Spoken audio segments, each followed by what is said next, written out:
harvested wheat.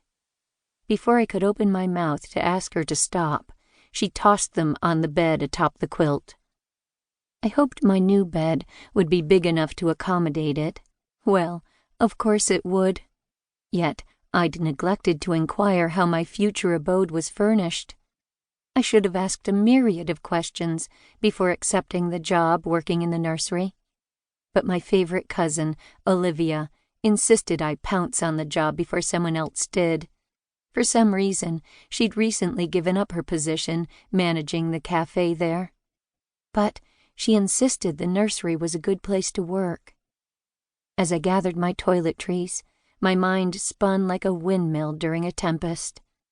I planned to drive Dot's buggy to the nursery today to meet the owner and survey my new home, described as a cute cottage by Olivia.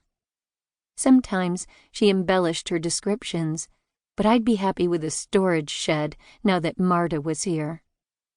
Olivia told me the place had been recently vacated by an aged housekeeper who lived there until she moved to Indiana to reside with a niece.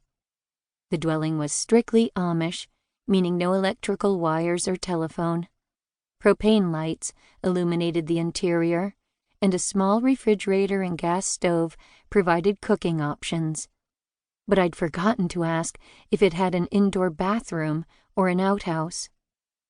Reuben lumbered up the stairs and opened a suitcase on my bed. Marta gave him a look of appreciation. An outward show of affection was verboten in our Amish community. I figured she rarely showed him affection, even in private. Yet they had 3 children, so who was I to look down on her? She and my brother shared a harmonious marriage, while I seemed doomed to be single the rest of my life. A few minutes later, I sat on the suitcase's lid, while Marta fastened the metal latches with gusto. I'd known this day would come, so why was I discombobulated? For one thing, I'd hoped to leave with dignity and leisure, not feel as though I was being booted out of the house like a stray cat. There, now you're all packed. Marta grabbed hold of the handle and lugged the suitcase down the stairs. Following her into the kitchen, I scanned the only home I'd ever known. I recalled an abundance of fond memories, sitting at the kitchen table with my parents and brother, helping Mom wash the dishes after meals. I hadn't wanted to live here forever, but I felt the weight of defeat. I'd expected to be married by now, with children of my own. Darling Doctor, you don't have to leave us. Dot stepped toward me from the utility room. We have that spare bedroom, used for sewing. My father and I had always shared a special bond.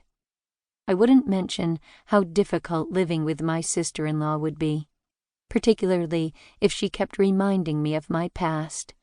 Yet I had no right to complain after the embarrassment I'd caused the family by pining away for Jake Miller for 7 years, not to mention the troubling rumors about me.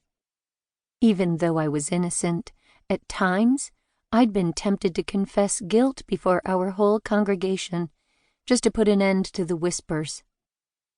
I'd better follow through as planned, Dot. I don't want to be labeled a quitter before I even start.